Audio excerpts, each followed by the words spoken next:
Well, I was just thinking of dear Henry Kashadi, Judge Kashadi, who just passed away, and there's a memorial for him today at 2:30, right? And here, and I was thinking of the last time I heard him speak, and he began his speech with those words: that Meher Baba is not only the most important fact in the universe, he's the only fact in the universe. And thinking, yeah, that was a pretty profound thing to say. So thinking of Henry to start this. And you know, for me, my story, it's rather intimidating in a way, because I'm surrounded by people.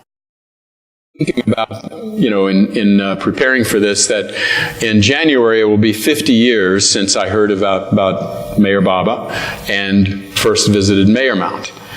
And so I'm in my 50th year. So it might have been a little bit misleading when I said 50 years. It's 49 3/4, let's say. But there's several people here, quite a few, who have been around at least that long. And, you know, the question is, why aren't you up here telling your story? But I have the chair, so today I'll go ahead and try to do my part. In the spirit of that we all have this, in a way, incredible story of Meher Baba finding us, as I see it. And at least one person here who actually met Meher Baba and spent time with him personally and physically, in the physical body. Dinah, 65 years ago, so much longer. So just recognizing that, I mean, again, it's the details of one person's story. How important are they in that context? I don't know. But maybe in sharing these stories, I always love to hear other people's stories about how they came to Baba. So maybe there's a value in sharing this together. So with that, I'll try.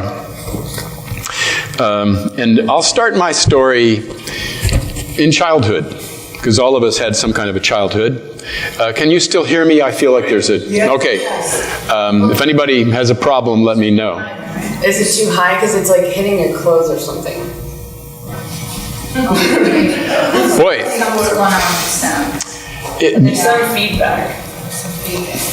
I don't know how these work. And I think Sonia is the one to try to do this. It just can't be all the way. Yeah. I trust Sonia. Try not to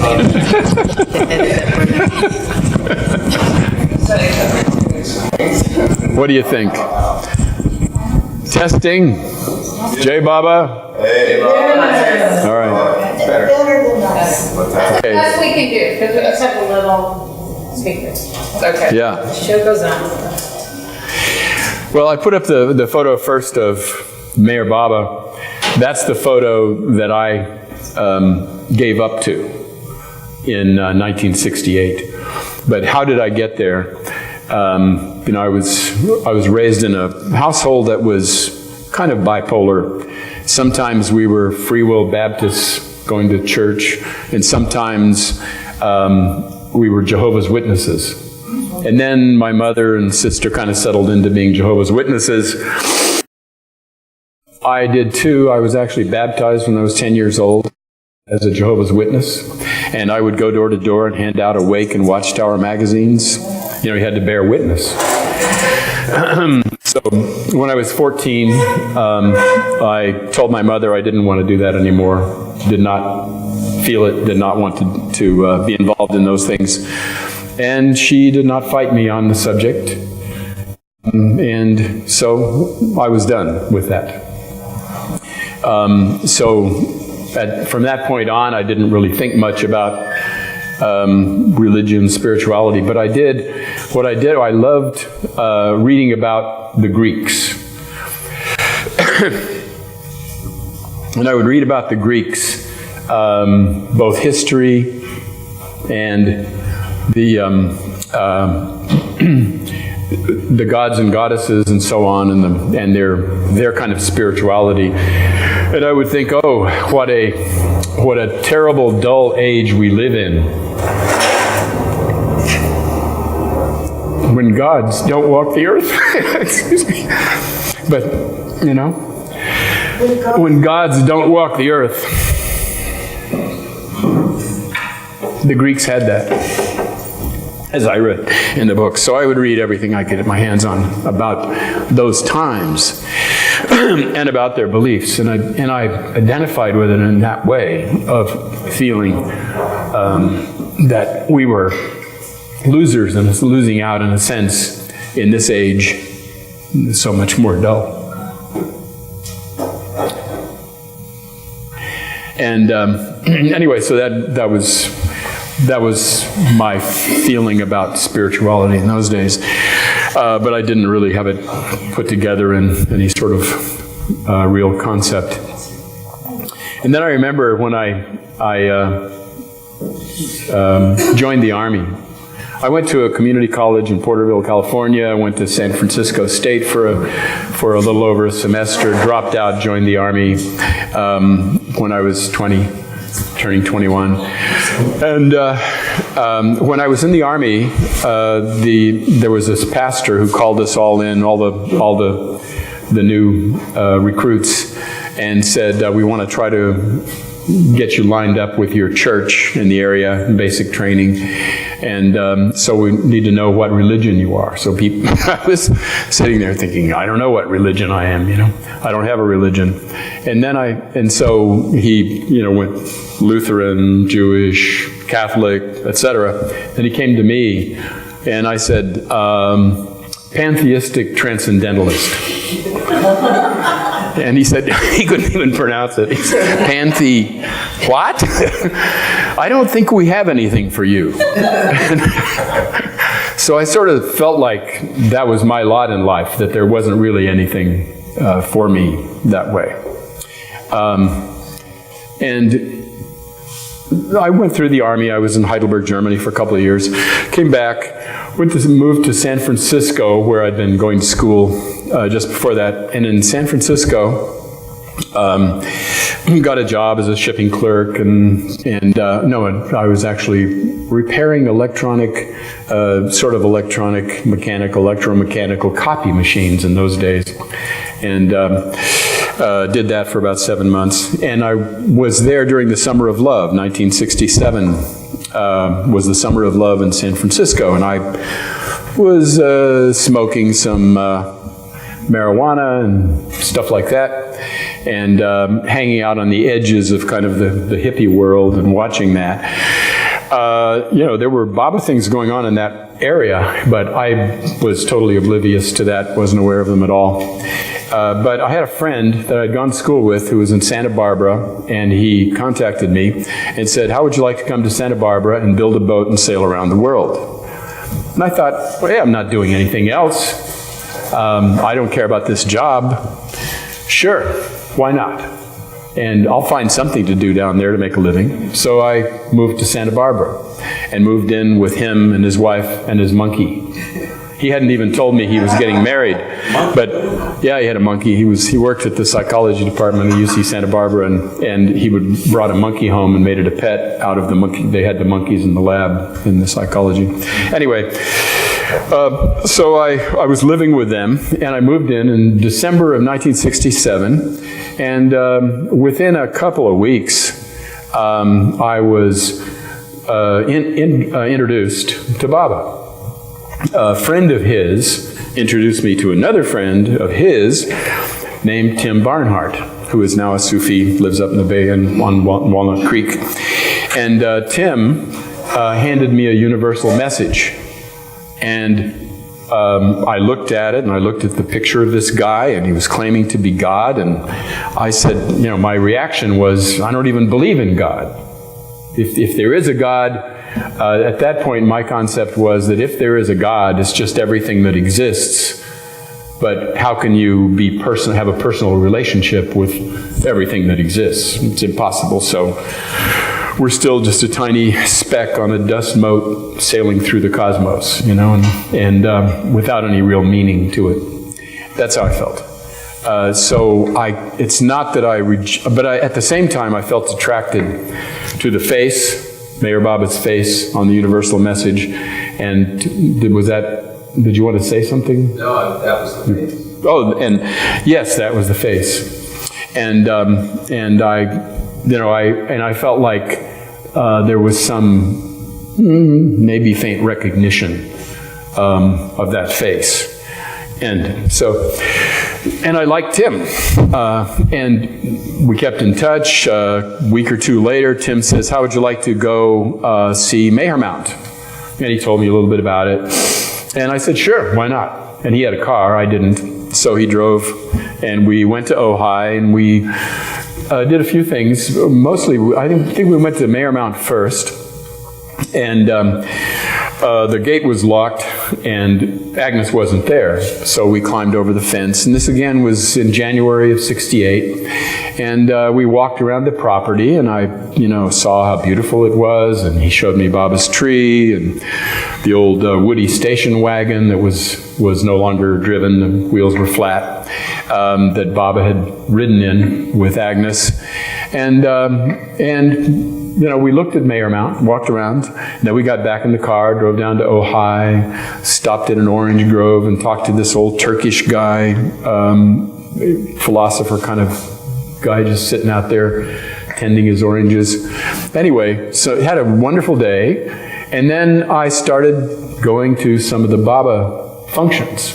But I still hadn't, I certainly hadn't accepted. And around the same time that I heard about Baba, within a week or so, I also heard about Krishnamurti. And the same friend who had introduced me to Tim gave me a book of Krishnamurti's called Education and the Significance of Life, which I read. It was a very quick read, short book, and it sort of changed my outlook on life, and in a very positive way. And reading it and then sort of trying to practice this kind of active awareness that Krishnamurti talks about. And I won't go into exactly try to explain it. So probably couldn't do a very good job of it anyway. It's been a long time since I've really lived in that world. But it really did change my life in a way, because I felt like I could do some of what he was talking about, and that it was freeing up some of my energy, and that this black cloud I'd been carrying around was sort of lifted to quite a degree, not completely. And I had been somewhat depressed, I think, at that point, and feeling angry, feeling somewhat like a victim, like the world is, negative.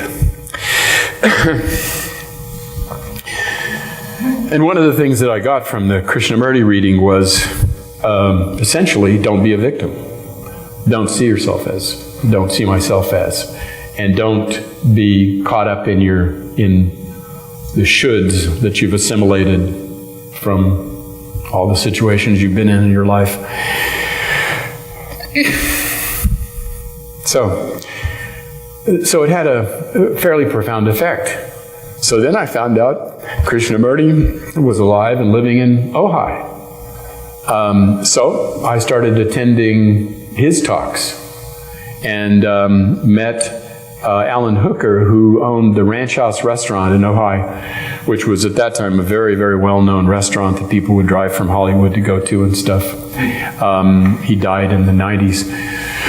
But Alan became a good friend, and he was a very close friend of Krishnamurti's, and had been a follower of his for many, many years. And so I was going to Meher Mount, not Meher Mount. I didn't go back to Meher Mount until May, but I did visit with Alan Hooker, go to some Krishnamurti talks, continue to read his books. And Krishnamurti basically was saying, you don't need a master. And then I would read Baba, and he would say, you need a master.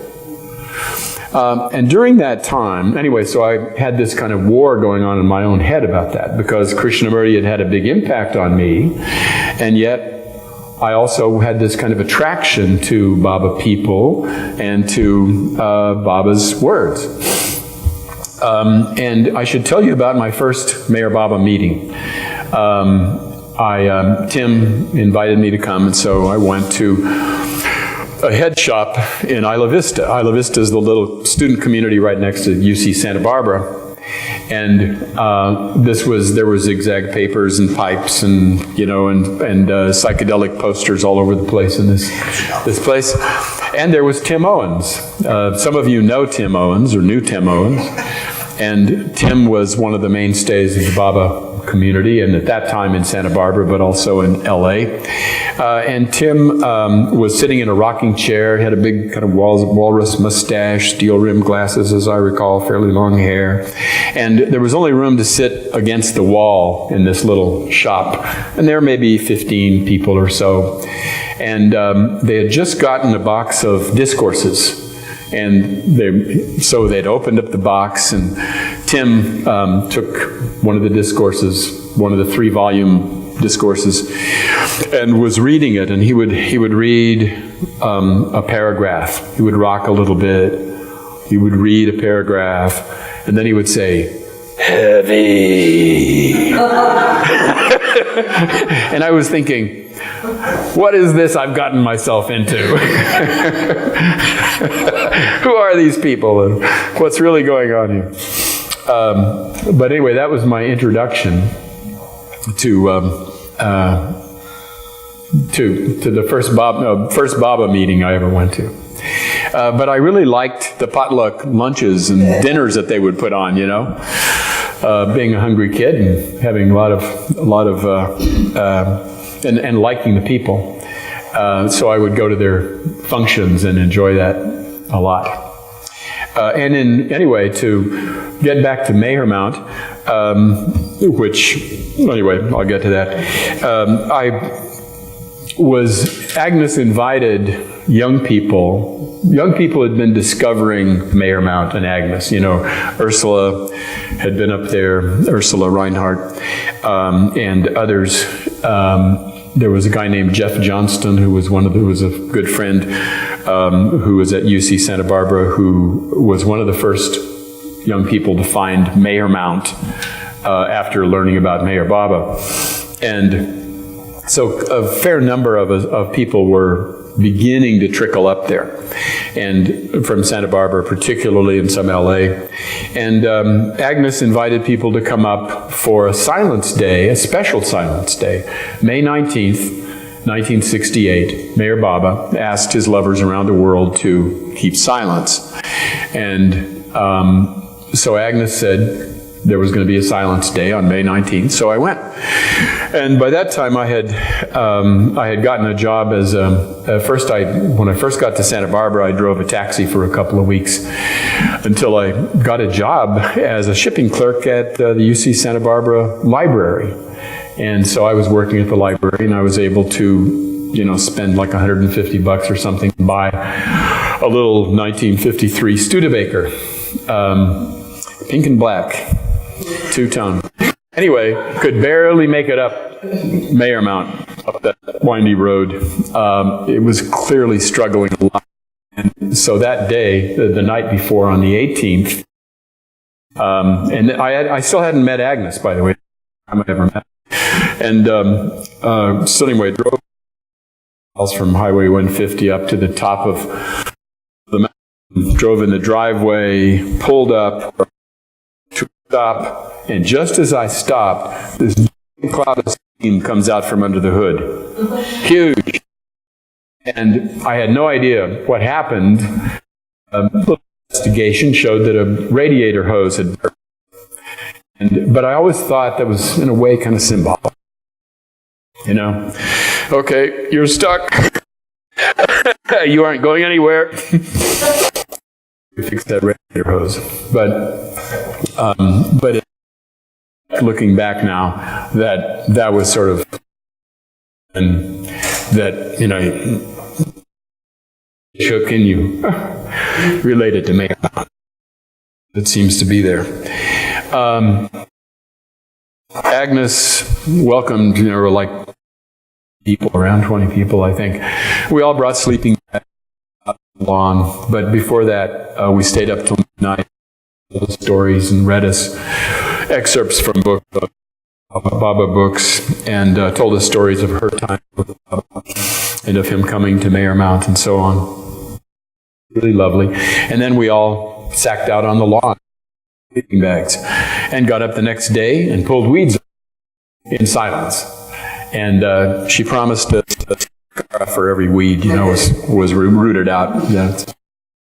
So anyway, that was my first introduction to, and so then I began to go back more, but I was still going to Krishnamurti things. And in fact, Alan Hooker, the guy I mentioned, convinced me that I should go see Krishnamurti give talks in Switzerland. He would give 3 talks a week in Zanen, Switzerland. And I had, been in Germany for 2 years in the army. And so anyway, I by that time had become close with Martha, now Martha Aubin, Martha Markoff at that time. And Martha and I took a charter flight in July so I didn't keep silence on July 10th, by the way. But we took a charter flight to Frankfurt, Germany, and then hitchhiked, took backpacks and sleeping bags, and traveled around Europe for 2 months. And and I quit my job, at the perfectly good job, just quit and had virtually almost no money. But I had the car, which I loaned to the friend who had told me about Tim Barnhart, who had introduced me to Tim Barnhart. He borrowed my car while I was gone. So anyway, we spent 2 months traveling around Europe.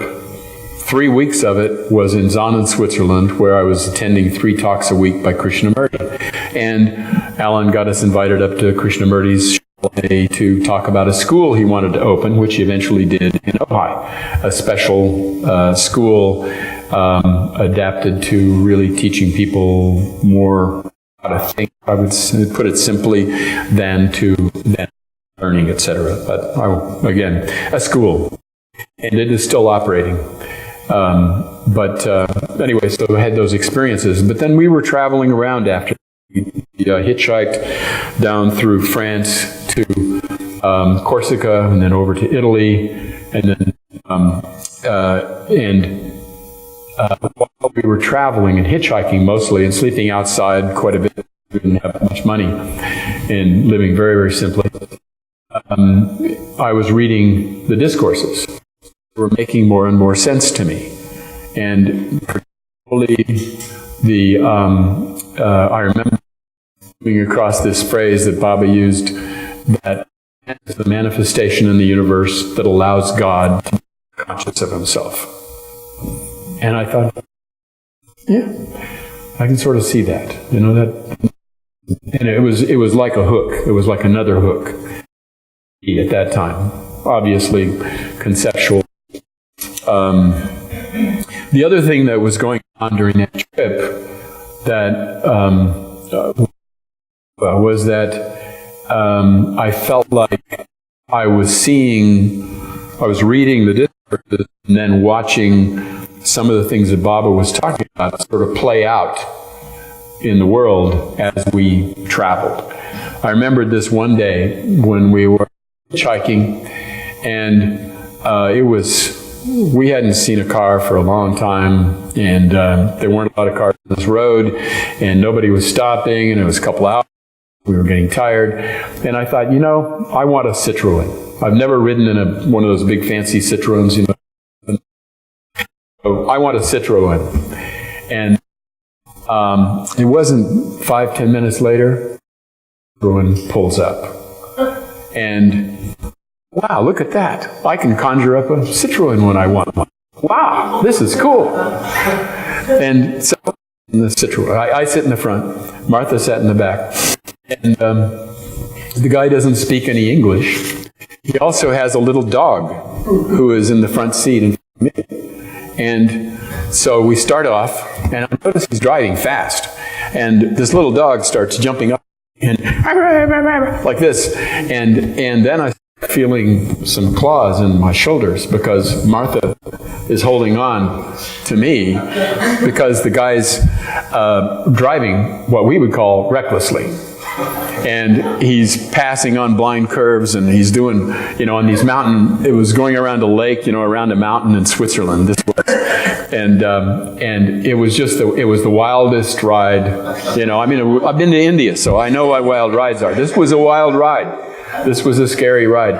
And again, I had these claws in my shoulder, had this dog jumping up in my face, and I couldn't talk to the guy. He didn't understand English. And he was perfectly happy, but I got my Citroen, right? And I thought, oh, okay, that's the lesson. Yeah, you ask, you demand something like that, and look what you get.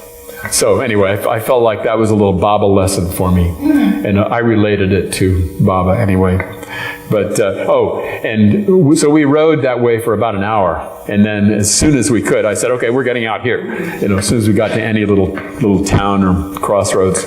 And so we got out of that car, and I didn't do that again. I didn't ask for another, limousine or anything of that kind. But to me, it was a little illustration of sensing Baba in action and of that. Anyway, so then I came back from Europe. Well, a little bit more of a story. We ended up in Milan with $1 left, and we had to get to Frankfurt for our charter flight. And we had our backpacks and sleeping bags. So I called, I knew that I had an army buddy who had a sister who lived in Italy I'd never met, but I had her number. So I called, they took us in for a few days, and I was able to wire and get some money. And then we got back. And the other part of that story is I had started smoking dope, hashish in that case, in Heidelberg, Germany in January, while I was still in the Army. I got out in March.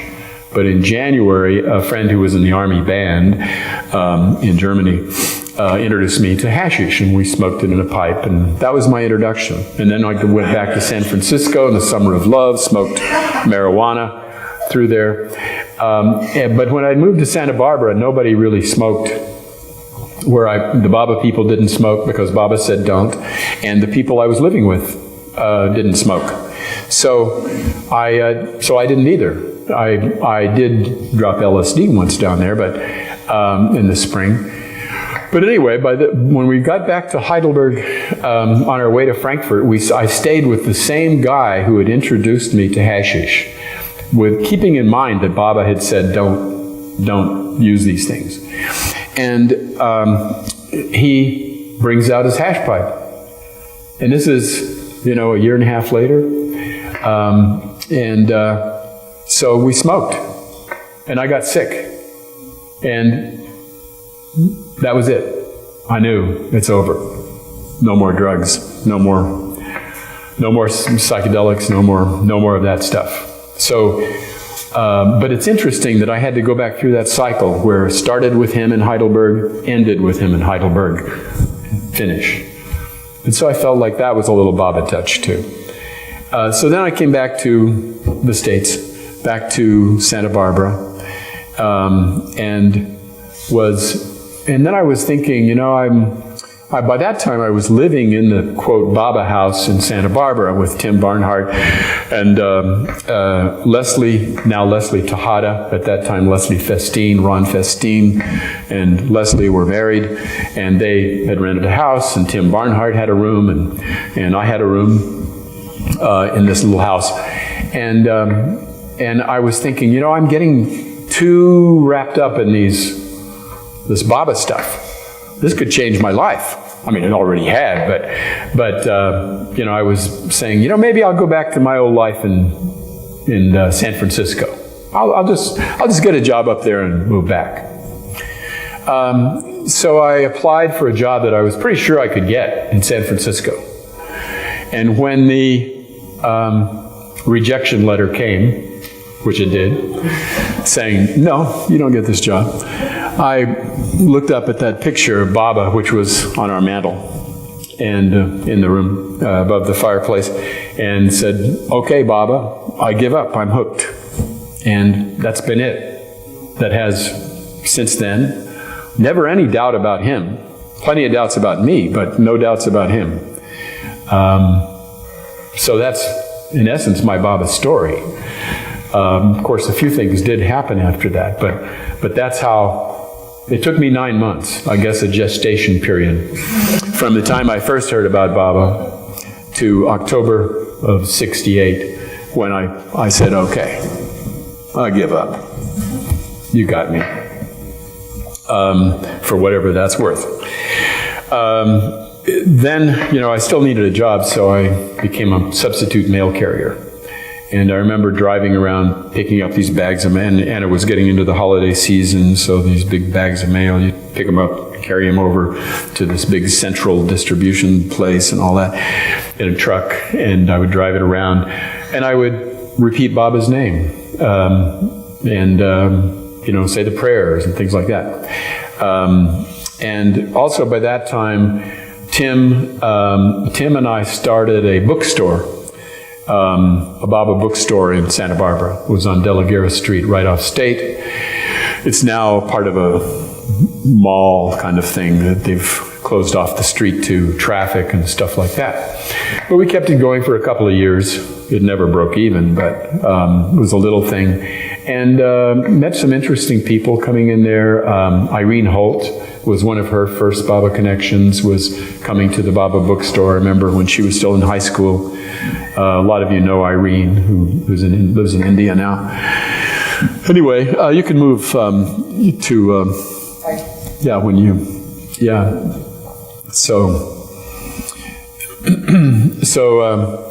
but in October, the other thing that happened was that Baba announced that for his lovers, he was going to give darshan.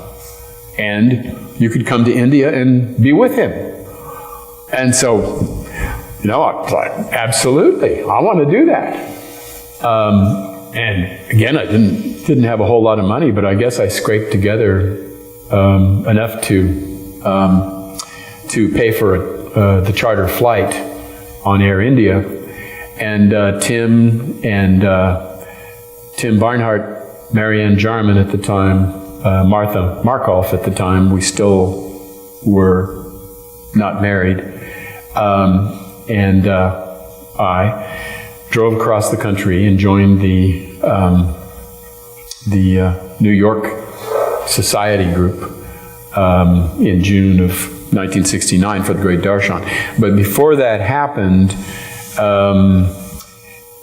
I have not had a lot of Baba dreams. A few, not a lot, but I did have one.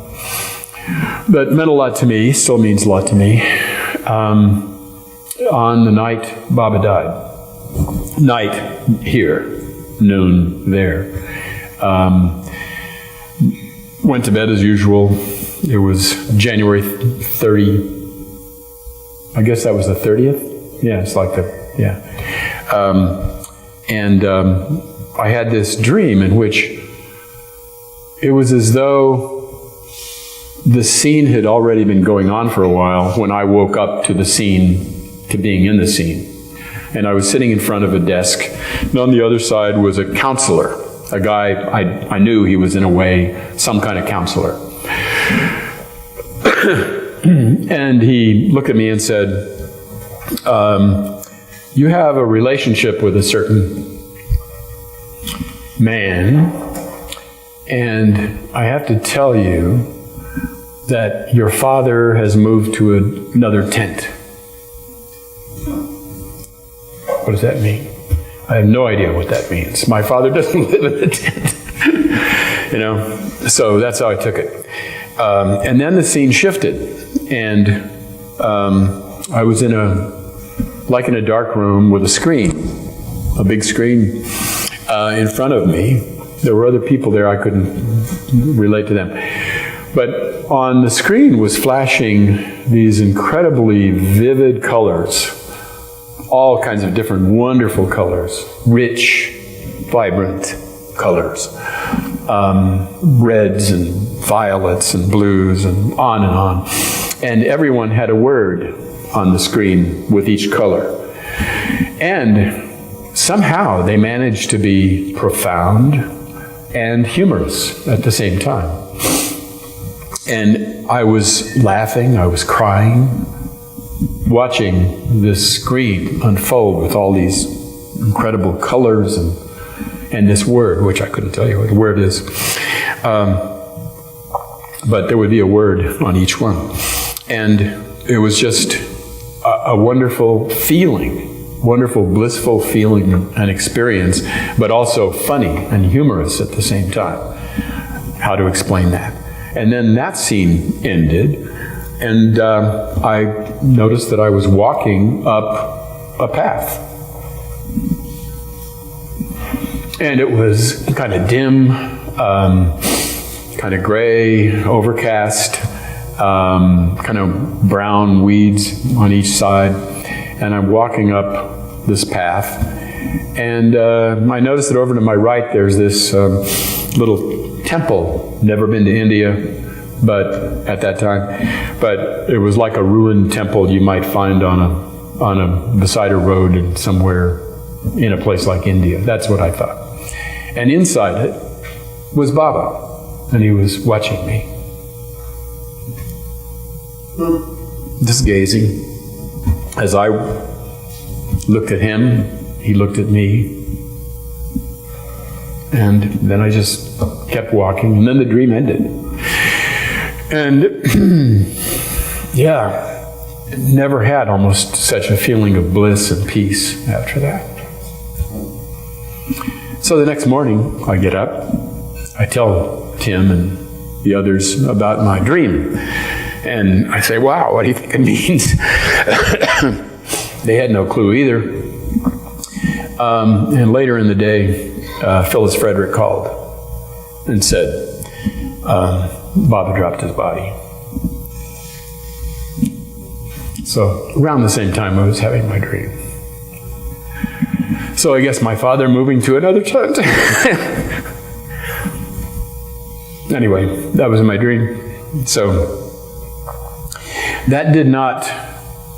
It's interesting that some people, including Ron Festine, canceled their tickets for India, for the Great Darshan, because Baba dropped his body. And I remember riding out to Isla Vista with Ron. Now Ron has come back to Baba big time, obviously. He's all over Facebook with Baba things and so on. And he's a wonderful guy. But at that time, we were driving out to the bookstore in Isla Vista, and I said, oh, so you're looking forward to going to the Great Darshan? And he said, I'm not going. He said, that guy lied. He said he was going to break his silence before he dropped his body. Why would I go to India? No way. So he and other people sold back their tickets. Why would they go if Baba wasn't going to be there? And the mandali, of course, initially did cancel the darshan, but they very quickly realized that Baba had planned, set up the whole thing. And you know that story, so I won't go into all that. It's a wonderful story. But they came to realize that Baba had given them all these clues that he wouldn't be in the flesh. Anyway, so the next big thing was going to India, to the Great Darshan. The picture of Agnes there was, that if you could just go back to that for a second. I like this picture partly because it shows kind of a good portrayal of how Agnes was on a day-to-day basis when we were up there pulling weeds and chopping wood and doing stuff like that. Okay. Anyway, so as I said, we drove across the country in Tim's little Volvo to Brooklyn, stayed with Andrea Winsemer, some of you know her, in her mother's Brooklyn apartment, and then we joined the charter flight to India for the Great Darshan. I had another dream. I guess I'll share that one too, if you don't mind. Just before a couple of weeks before we left, I think, because I was, again, working as a substitute mail carrier in Santa Barbara. And I had a dream in which I jumped up on the loading dock at the post office in this dream, for whatever reason. And again, got a pink slip, like, you're out of here, you're fired. This was in the dream. And then I started walking back home, and then I started feeling this strange feeling, like a spiral energy, is all I can say. And I looked up, and I saw these 5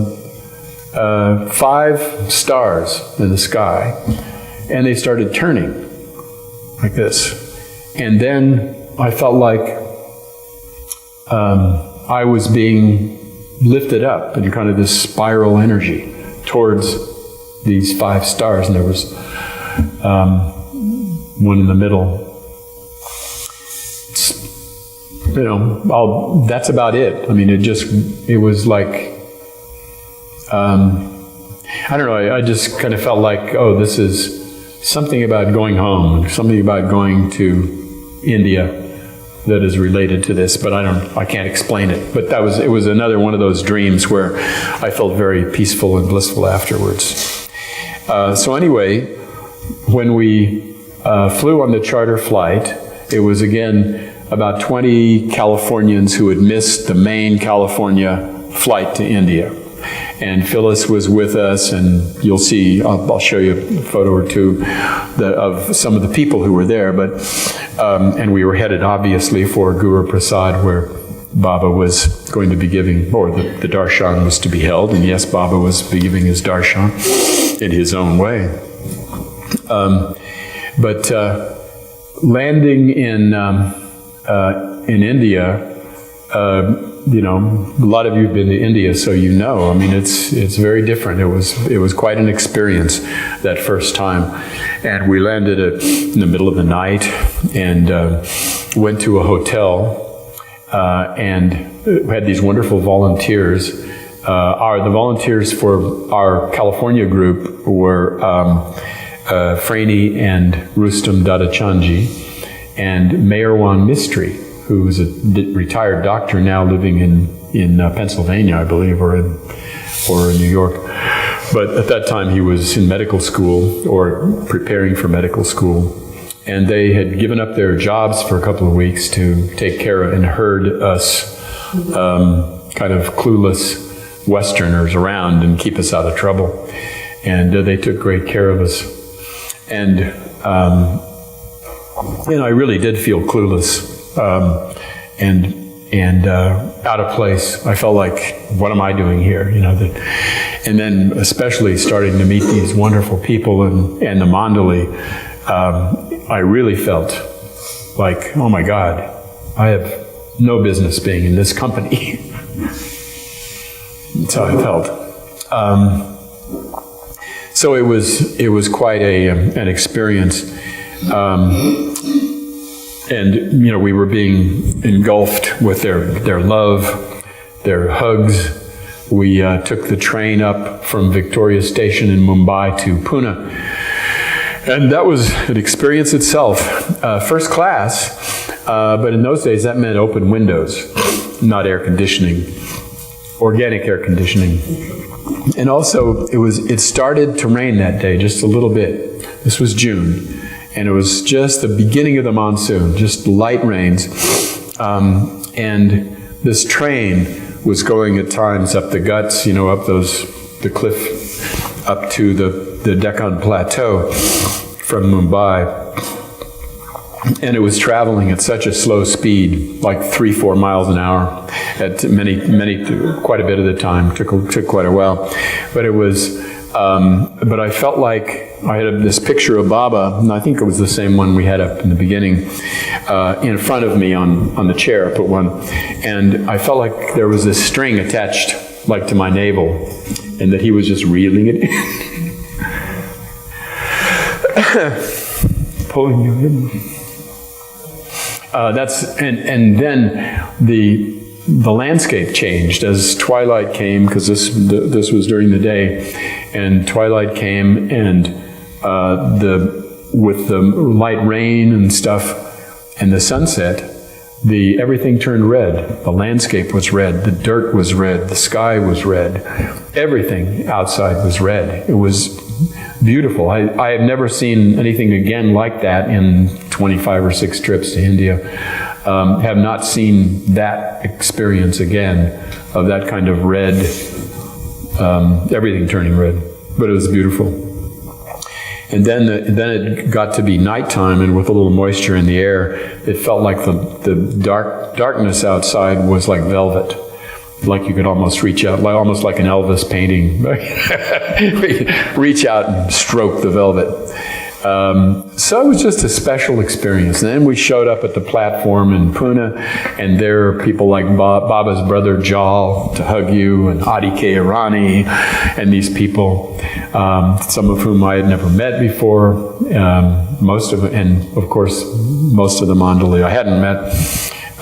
So that was the experience. They took us to the Pune Club, which was this old British club with a polo grounds and stuff like that, but that now had been, now was an Indian club, and they put us up, and Dr. Donkin was staying in the author of The Wayfarers, Dr. William Donkin, who was the British surgeon who wrote the book The Wayfarers on the Musts, was staying in one of the bungalows, and several of our group stayed in some of these bungalows, and another group of us stayed, about 10 of us, in one large room, basically almost like a dorm, and at the Pune Club.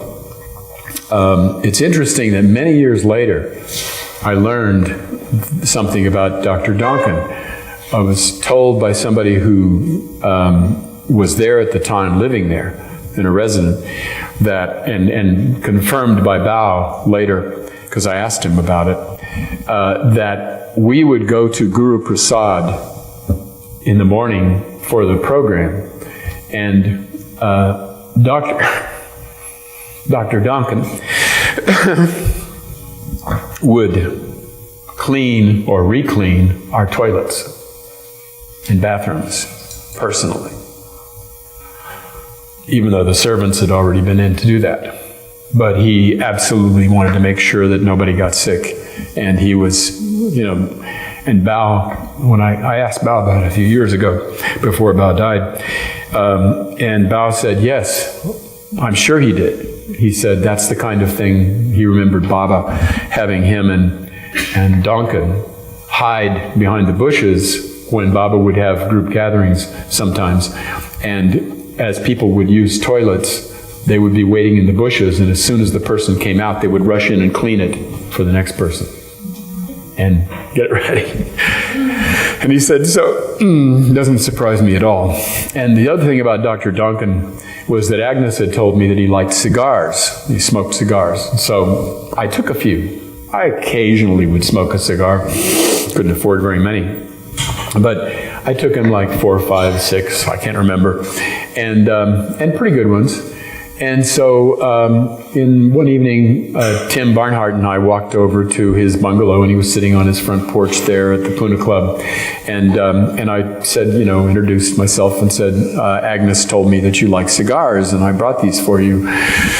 And Agnes really loved Donkin. She liked him a lot.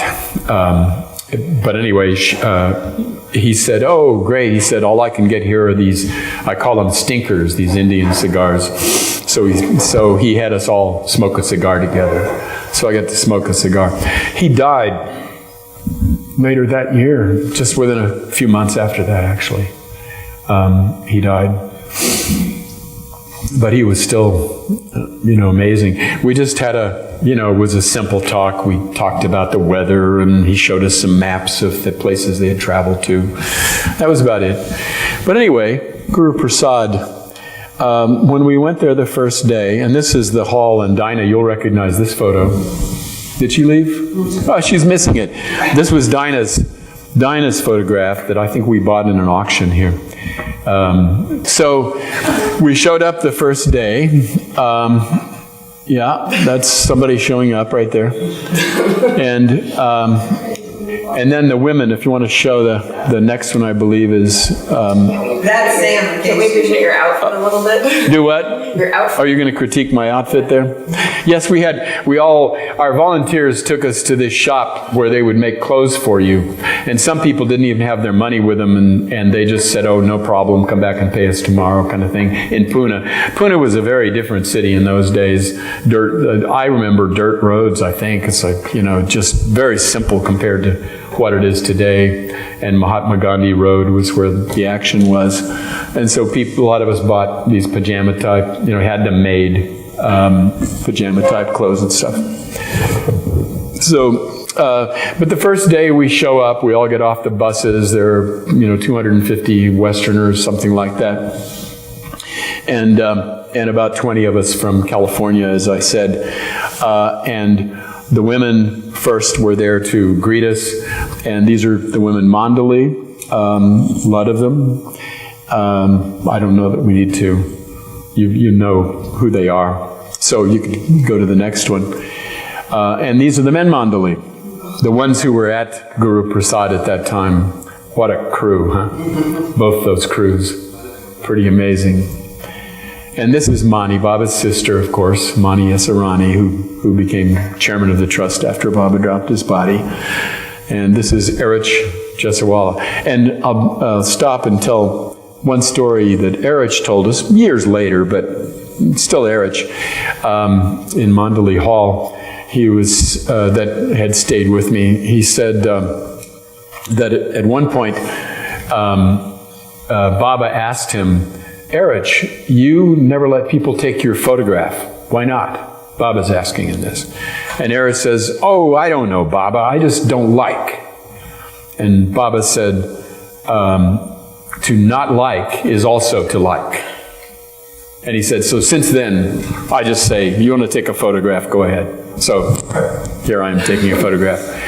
So, but I thought that was a good little lesson. And this, of course, is Mehera, Baba's beloved, the purest soul in the universe, he said. And this is our California group. So you might want to stop here for a minute and see if people recognize anybody. I see people like Louis Lytle, I don't know who knew him, Tim Barnhart, Martha Aubin, Marianne Jarman. There's Franny Dadachanji, Phyllis Frederick, of course, and Clive, and Jimmy Irons. He was there. Adele didn't go? Adele, I don't believe was with our group. I think she went with the regular California group. This was about 20 people who were stragglers going in June with the New York group, which was quite an experience going with the New York group, too, but that's another story. Jimmy Irons, by the way, there's a little story about him because we were at Guru Prasad and he said, Padre, we Americans, he says, what do we do about lust? And Padre said, you're a train. You have a carload of gold, a carload of silver, and a carload of shit. Just hook onto him, and the whole train gets to its destination.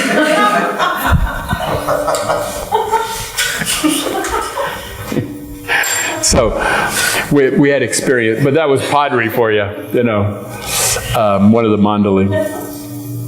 So this is at Meherazad. We had only one day to go to Meherazad, and the trust office in Ahmednagar. If you can imagine, over the roads, if you want to call them that, there was a lot more pothole than there was road, let me put it that way. It was also a very bleak landscape. There were almost no trees on either side of the road all the way to Ahmednagar. There were a few of those old, like banyan trees with the red and white paint that was fading, but beside the road, a lot of which had to be ripped out when they've widened the roads now. But in those days, that was about the only trees you saw, and there weren't that many of those. And a lot of there were almost no buildings. It was pretty empty between Pune and Ahmednagar, pretty empty landscape. But anyway, and one day, and a long, long day it was.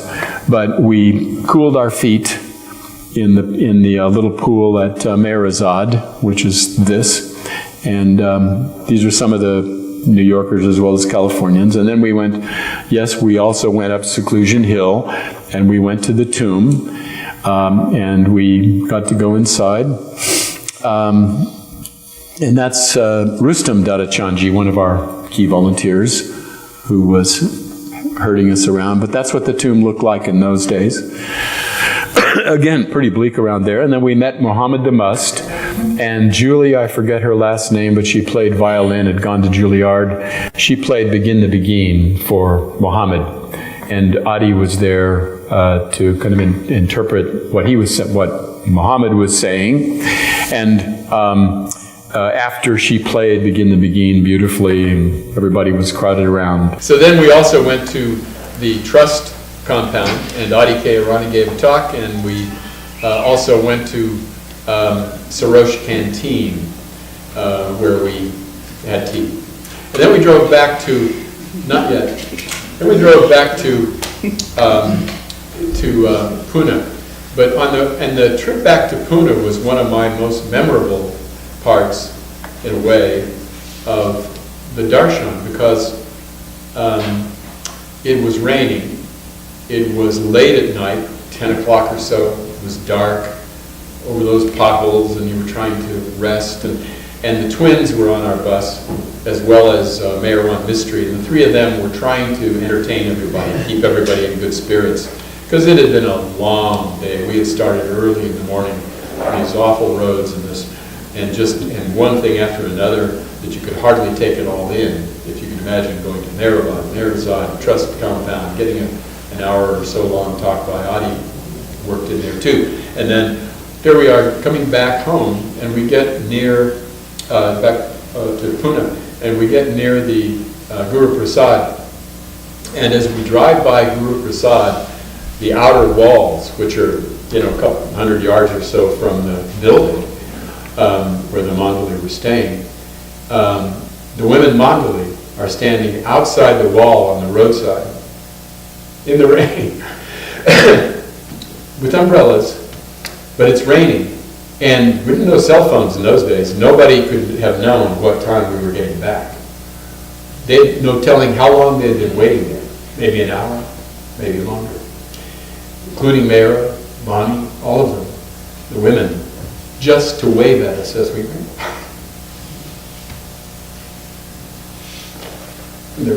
We didn't stop. But to me, that was one of the more touching things that happened. It was like they felt that would be pleasing to Baba. So that's what they did. Anyway. The other big thing for me about the darshan was bowing down for the first time. I'd never done that.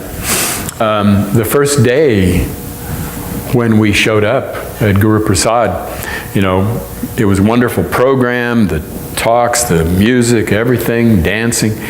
And then at the end, everybody starts, it's over, and everybody starts going up to the sandals in front of Baba's chair that you saw there, and bowing down, and then walking away. And I'm sitting in the back watching this and thinking, but I don't bow down. I've never bowed down. I don't know if I can. I don't know if I can do this. Eventually I did. And when I did, I felt lightheaded. I got up and I felt like I would have probably bumped into walls. Franny Dadachanji actually took my hand and walked me out of the room. Or I probably would have bumped into walls. Because it did affect me. Can't say exactly how, but it was that first time I ever actually bowed down to Baba. Then I did. So moving along, I come back, we all come home from that. And at that time, let's see, I went back to, that fall I went back to college. Because I had finished 2.5 years of college and decided that I'd get a degree. And what to study, I don't know. Well, I've been reading a lot about different, Sufism and religion and Krishnamurti and Baba and blah, blah, blah. So maybe I'll do religious studies. UC Santa Barbara has a good course in that, so I took that. That's what I took. So I finished my degree in religious studies for the next 2 years, 69 to 71. And at the same time was still going to Mayor Mount and still running the Meher Baba bookstore.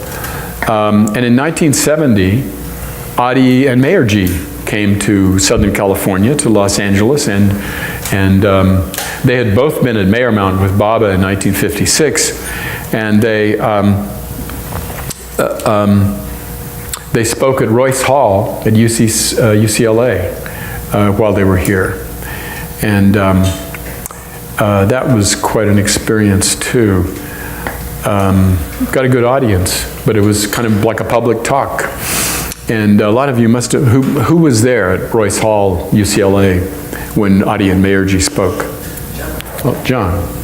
Publicized the heck out of it. Yeah. I think it got a good turnout. I don't remember, but it seemed like it. There's a few hundred people. And Agnes came with us. Agnes, in fact, had us pick up her friend, Lottie von Strahl, who was a pretty well-known psychic. A lot of Hollywood people, she lived in Hollywood, but quite a few Hollywood people would go to her. She had been Lottie was an interesting little side note, had been married to the German ambassador to South Africa, Otto von Strahl, and she had foreseen that Hitler was going to kill him the night before.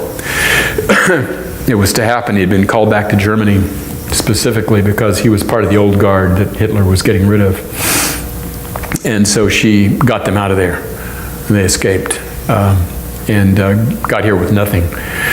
So she had to support them because being a diplomat, of course, he was useless in terms of work. So, and Agnes, having kept in touch with, refugees and having done that refugee work in Portugal, getting people out, knew a lot of these folks, spoke the languages and everything, and so she had befriended the von Strahls. He died in Ojai at the St. Joseph's nursing home, but Lottie was still alive and a very interesting lady. She was like 6'2" and Agnes called her. She said, "Oh, she's like a snooty camel." She called her that to her face.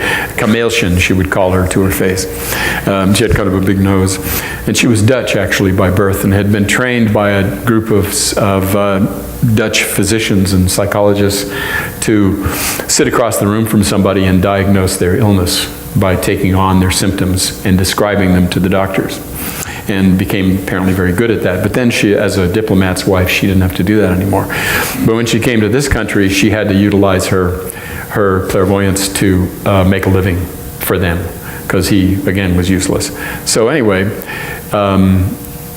she went with us to see Adi and Mayor G, and I remember seeing her the next day, and she had apparently terrible inflammatory arthritis and was in pain constantly.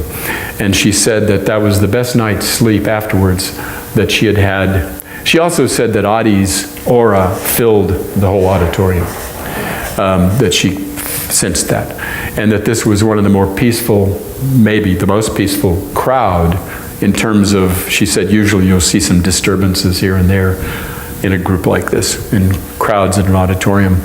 But she said there wasn't almost any of that, and that Adi's aura filled the room. She also said that she had the best night's sleep, pain-free, that she had had in years after that. And that in the night, Baba had come and sat on her bed. So, for what that's worth.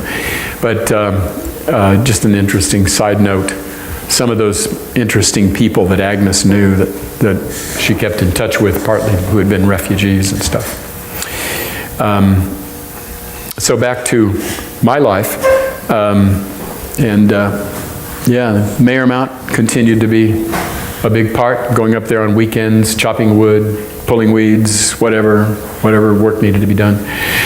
And trying to help out. I always felt like whatever I was doing was never enough. And I also felt like I would make promises and then break them, to Agnes. Like she would say, could you do X, Y, and Z? And I would say, oh yeah. And then did I do it? Not always. Often did not come through, and would feel guilty about that. But that continued on, and then got married in 1970 to Martha. That was what I wore at the wedding, and it was held in a park. It was a good hippie type wedding, held in a park in Montecito. And we had a large gathering. I don't know if any of you were there, but quite a few, LA and Santa Barbara, about 100 people. And I was married by a professor I had at the time, Miyuki Mokusen, who was Zen monk and a Jungian analyst and a Buddhist priest. And he translated his Buddhist ceremony into a Baba ceremony for us. We worked with him on it. And he did a wonderful job, and it was lovely. And then Agnes, I'd been working some, was really fortunate to get the GI Bill after the Army. In those days, that was a good deal, because I was getting a little money from the GI Bill to go to school. And I would also do some work part-time, sweeping floors or whatever. And again, in 1970, we got married, and Agnes, in 71, I graduated, and Martha had graduated about a year before, and Agnes had gotten us involved, both of us involved, in her DART, her drug abuse reorientation and training program that she had started because Baba said, get young people off drugs in the West. And so she took it as a personal command. And she started this program. She said she bullied the Ventura County Board of Supervisors into funding it, with $20,000 to get it started.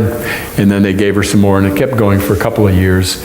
And she ran it, and she was doing counseling with youth who had been arrested for drugs in Ventura County, in high schools. And she was using us ex-drug users, like me and Tim Barnhart and Martha and a couple other people, to go and counsel these high school youth. And so she did that. So that was my introduction, my first introduction to social work. I'd been a day laborer as a kid, and, hauled hay and worked on a ranch and a farm and stuff like that, but never dreamed of doing anything like social work. And that got me started a little bit. Then when I graduated in 71, we were looking for a job. I was looking for a job, so was Martha. And Agnes said, oh, well, I know this guy. He's the director of the Children's Treatment Center at Camarillo State Hospital. So she took us there, introduced us to this Viennese board-certified child psychiatrist who was the director, and very well-known guy. And they had this program called the Satellite Home, in which they had set aside the home of where the doctors lived on the old Camarillo State Hospital campus there. They had the main children's treatment center, which housed like 100 kids. And then they were trying to take some of the higher functioning kids and get them back into their own families or their community by having them live in a family setting as a pioneering kind of program. And so she got us the job. She introduced us, and he said, yeah, we're looking for a couple of parents to take over from the parents who are there, people who are leaving, who are there now with these 4 kids, living with these 4 crazy kids. They were diagnosed with childhood schizophrenia, autism, brain damage, you name it. And so we moved in. We lived for 2 years. Most intense job I ever had. Living, 24 hours a day. 12 days on and 2 days off with these kids. And here are 4 of them. We had 6 total during the time, 4 at a time. There was a girl who was there when we first arrived who didn't last too long because it turned out these very renowned child psychiatrists had misdiagnosed her as having a very rare psychological thing, and it turned out she had a very rare neurological problem. And another doctor figured it out and busted them and took her to the Neuropsychiatric Institute at UCLA. But these four were a good example. And anyway, it became a family after a while. At first it was really, really hard. I had trouble dragging myself out of bed every morning to face it. And they could push your buttons like you can't believe. And they would find them. And we would take them to Mehermount. And Agnes would come and babysit for us sometimes so we could go out to dinner, stuff like that. And stay over, stuff, things of that kind. And then we went to graduate school. There at Camarillo, I learned about social workers. I met people who had master's degrees in social work. They worked with us, as well as psychologists and psychiatrists on this team. And so I said, it's possible I could do graduate school. I applied to study directing of theater, because I'd done some theater, at UC Santa Barbara, but I got rejected for that too. I've had a lot of failure in my life, but that's okay. It's fail, it's all right. So anyway, but I thought, I could see being a social worker. We've been doing this stuff with these kids and did the DART program. So we both applied to various schools, and I got accepted, as far as I know, maybe 2 schools, maybe Fresno and San Diego State. So we both went to San Diego State. Agnes wrote us letters of recommendation, and they accepted us. And so I did 2 years there. And this is me studying, which I did once in a while. Wasn't the best student ever, and I was still on the GI Bill, so I was getting $300 a month at that point for the time you're in school, the actual time. So it actually saw me through 4 full years of 9-month years of school, because I'd been in the Army 3 years, and I got $300 a month. So I probably wouldn't have finished college, maybe, I don't know, if it hadn't been for the GI Bill. So anyway, that's a little bit about how I got into social work. And there, when I got to social work, by the way, I thought I would do therapy, and that's what Martha focused on. But we needed to make a little bit more money, so I was looking for a paid field placement, and they said, well, there's something at the county planning department. So I got into planning. And then I also met a professor who was really pretty amazing in nonprofit or in management in planning. And so I started taking his classes and became a good friend. I later used him as a consultant on programs, but that led me into working first at the county planning department, doing some environmental impact reports that were socially oriented, social and economic, 400 square mile area, 20-year plans for the county of San Diego. We turned out a couple of publications of that, and I ended up leading a team of graduate and undergraduate students doing that stuff at the county planning department. And then from there, the next year, I got a planning consultant job 4 days a week with the United Way of San Diego County. And this was all because Agnes got me into DART, and then found us the job, Camarillo State Hospital, and I felt like Baba behind that, pushing all the way through.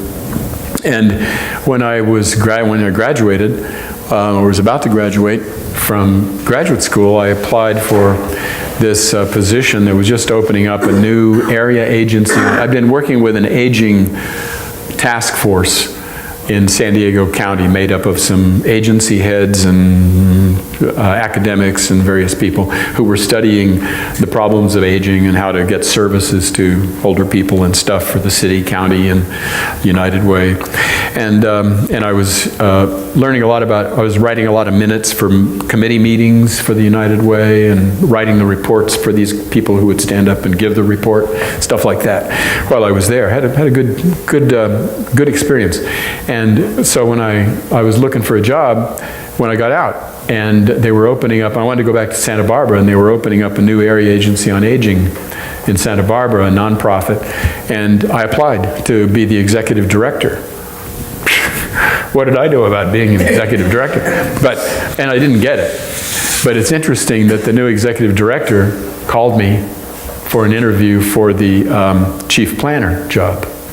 And with my little county planning experience that was 3 days a week during that year, my quote, planning consultant stuff with United Way, she hired me.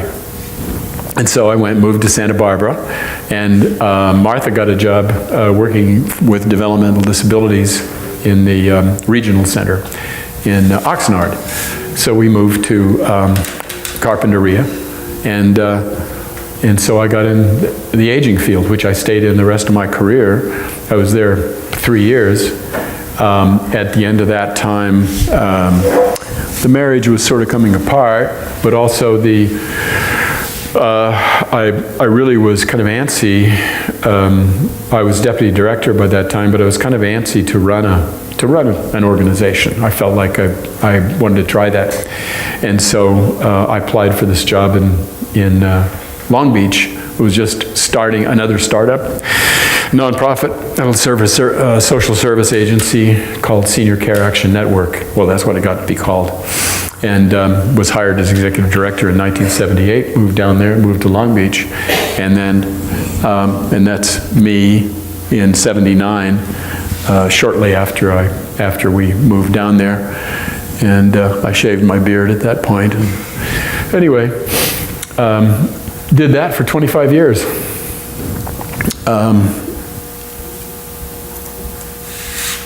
And then in 79, another big happening. I'd gotten a divorce, a year or two before, and this is at our wedding. Margaret and I got married in Orange County, and Tim Barnhart, who had told me about Baba originally, was my best man, and Agnes Barron was there. And so this was that time. And still continuing to go to Mayermount some. There were times when, Agnes and I would get mad at each other, and, I remember stomping off at one point and staying away for like a year and a half. And then going back, and then she was angry too, and whatever. And then when I went back, she was like open arms, and, just go back to. And then another one comes along, Stephanie. That's my daughter Stephanie, with Margaret, and Agnes. And that must have been about 1985 or so.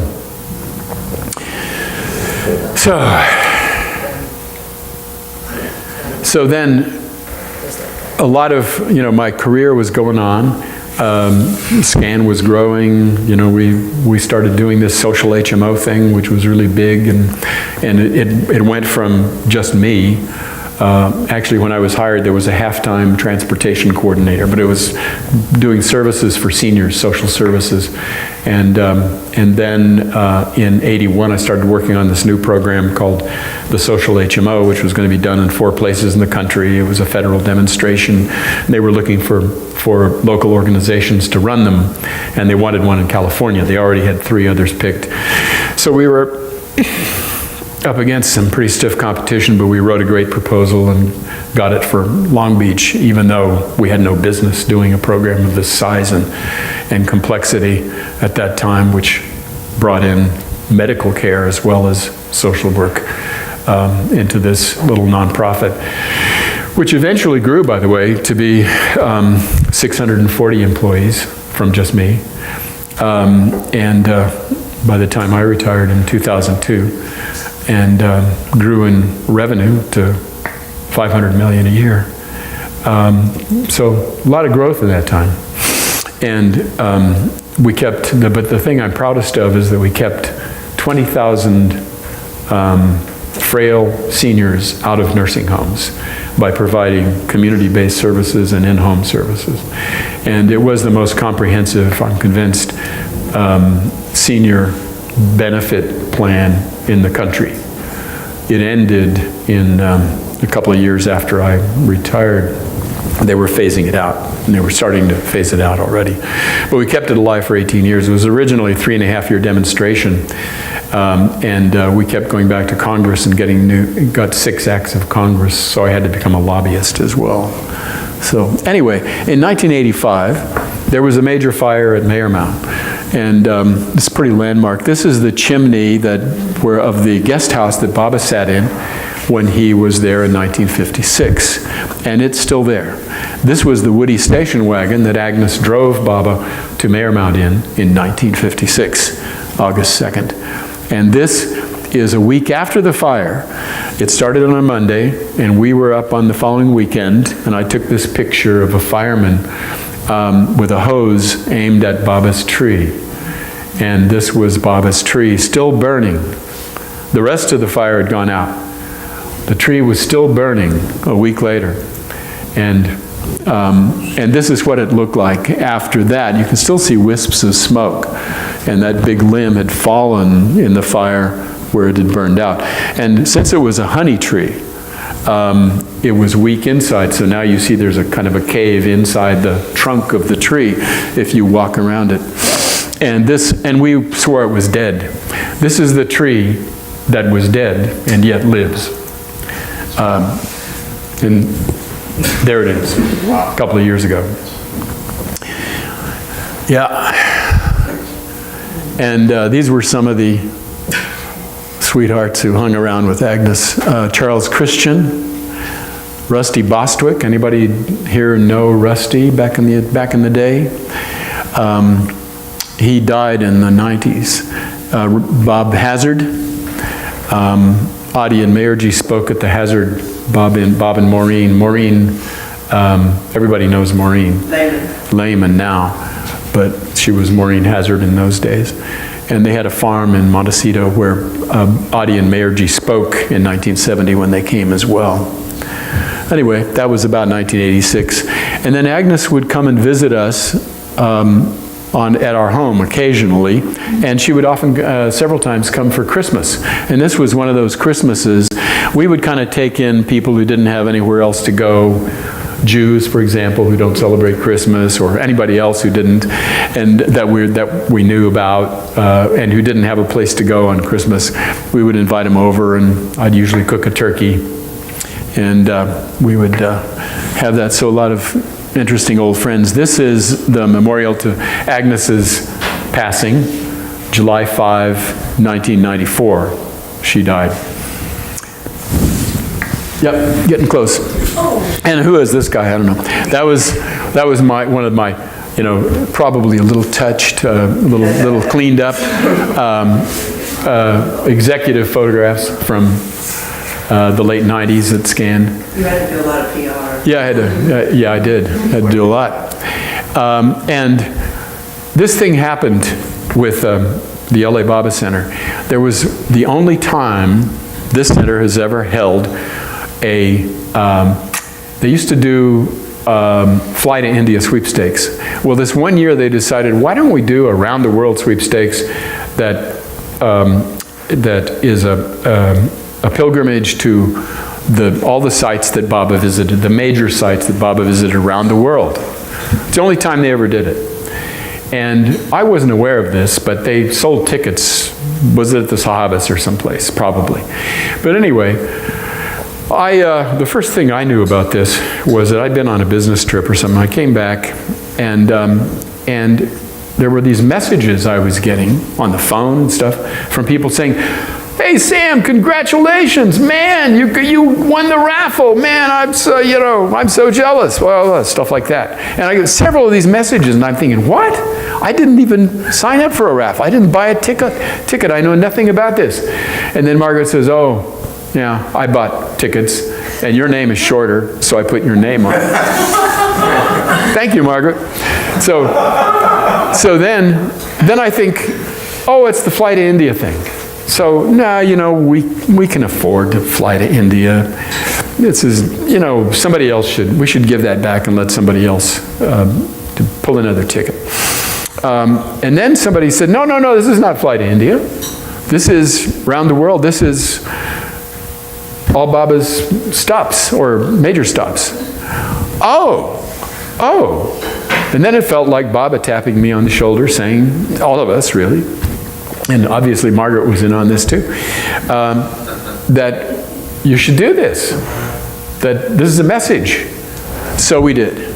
Our first stop, this was 1999 that we got started on it, so it was probably the 98 Sahavas where it was, it happened.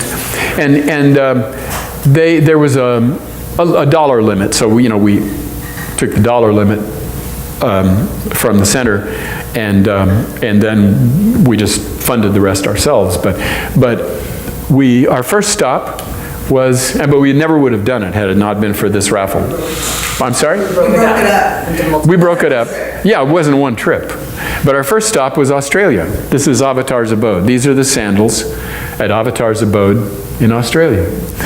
And then there was a Baba meeting at the Bowling's house in Brisbane at the time. And after the meeting, they held a little birthday party for Stephanie, who was 16 at the time. So that was that one. Then moved to the next, And this is East Chalakam. I'll just go through these quickly to show you that we actually did go to all these 7 places, but not all at the same time, okay? And then we went to, you recognize this cave here. This is St. Francis of Assisi. This is in his area of caves, and this is the cave that Baba did his seclusion in, his work in. And then we went to Myrtle Beach, and we went to Meher Mount, and Billy and Pamela Goodrum were the caretakers at the time. And then we went to India. So was that all 7? Did we cover them? Yeah. All right. And I like that photo, kind of a reminder. And then, seeing people. This was actually in 91. Was this a director's meeting? Actually, this was probably Stephanie's 8th birthday, because she was having that when we were in India in 91, and Dolly offered to make a cake in her little toaster oven. So that was kind of fun. We had some other photos around that, but anyway, that's what that was. But I just, thinking about sweet Dolly and Jal, I had to put this photo in there. Just one of the real sweet memories of that time. So a couple of other things to wrap up that I do want to mention, and I should say, is that I'd been on, Agnes had 2 or 3 different corporations over the years. I remember helping her dissolve one in the 70s that she never used, because she didn't understand the difference between having a nonprofit and having property that's owned by a nonprofit. So she had a nonprofit in the 70s, but it wasn't attached to the property in any way. And so I helped her dissolve that one in the 70s. And then in the 80s, she was looking to crank up a nonprofit again. And she did. And I was on the board of it for a while.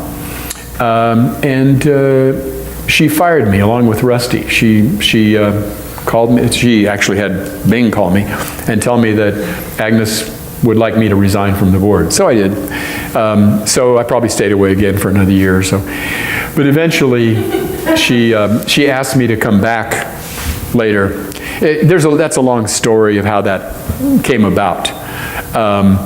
But Bing, in a sense, became her biggest helper at Meher Mount, Bing Heckman, and he did a terrific job. And they were able to put together a nonprofit organization, which is the present Meher Mount Corporation, that was incorporated in 1989 with a board, and get it through tax-exempt status with IRS, which is not an easy thing to do with 172 acres of property and so on. I really give them a lot of credit for having done that. And then, Agnes died in 94. They had built the house, and then then they started having caretakers. So Jonathan and Kendra were there from 1998 to 2000, and they also got the welfare property tax exemption, which exempted the property from taxes for the first time. And then after that, in 2000 to 2002, Billy and Pamela Goodrum were the caretakers at Mehermount, and that's when Gigi Stankus retired from the board, and also Earl, who had been on the board, died. He was living at Mehermount. He was one of the people who had lived there when Agnes was there, and she had just kind of grandfathered him in. He had a trailer down in the canyon. And so anyway, I came back on the board, and Agnes had asked me if I would come back on the board, and it was shortly before she died, and I had said, I'm not ready, or something like that. But it's interesting because Agnes also told me at one point that she was my spiritual mother. Never understood exactly what that meant, but I do feel that she was a real mentor, and that I learned a tremendous amount from her, and that her dedication, her passion.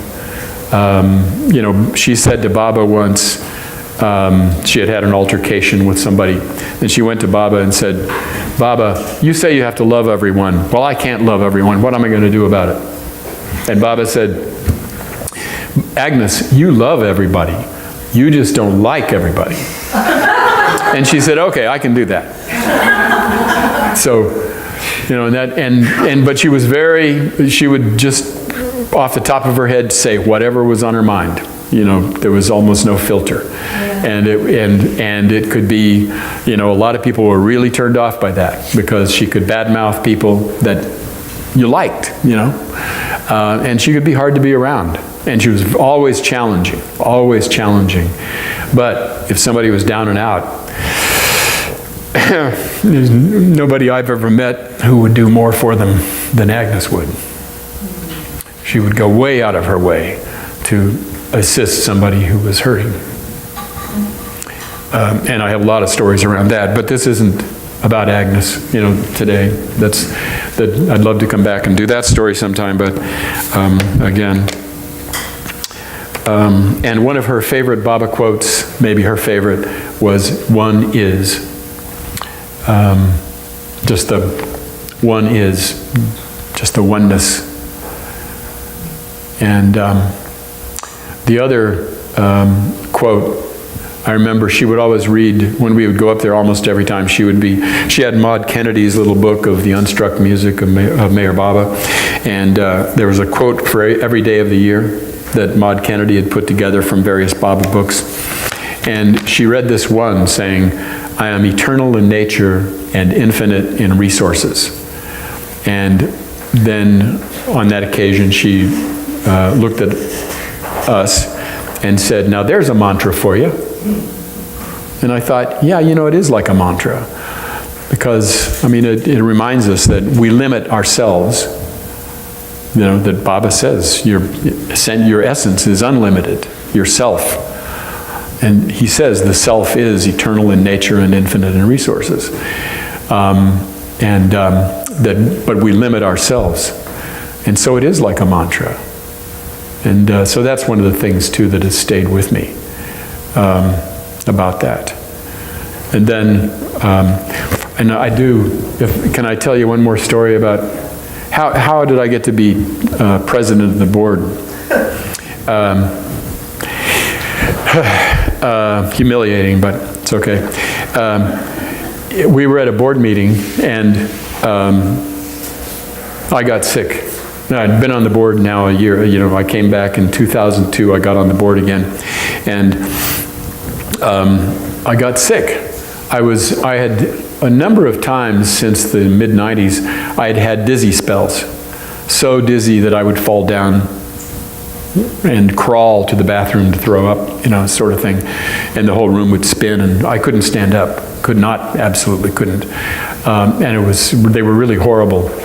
And it would usually only last a couple of days and then taper off over a few days. but really pretty bad dizzy spells, and I had all kinds of tests, and they couldn't find anything. Anyway, it was at Meyermount, and I had one of these dizzy spells in the middle of a board meeting. We were, we'd been going for a couple hours, and I got one of these dizzy spells. And we had a water engineer coming because it was during the time when we were trying to, build a decent water treatment system at Meyermount. And so we had a water engineer coming up to make a bid on the job. And so when he was walking up the drive, I was lying on the porch outside on my stomach, throwing up off the edge of the concrete porch. and at that time there were co-chairs. There were, I think it was Bing and Lola, something like that. But anyway, there were two of the board members were co-chairs, and so then Ray took me in and put me on their bed, on their guest bed. Ray and Elizabeth were the caretakers at that time, and so I was lying there, totally out of it, and still dizzy. And little to my knowledge, they were electing me president. Well, and I was thinking, it couldn't have been the performance when I was throwing up that did it, but somehow, that role is stuck up until the present. So I'm still there, and I'm still hooked with Meyermount. We put in these stone signs that hopefully will last 700 years. And so, what can I say? I guess I've used up. No, it's a strap. They're lowering it. Yeah, that's the strap that's holding it in place. There's a big crane over it on a truck. I see. Yep, we had 14 of these signs we put in. This was the entry sign. So, Jai Baba.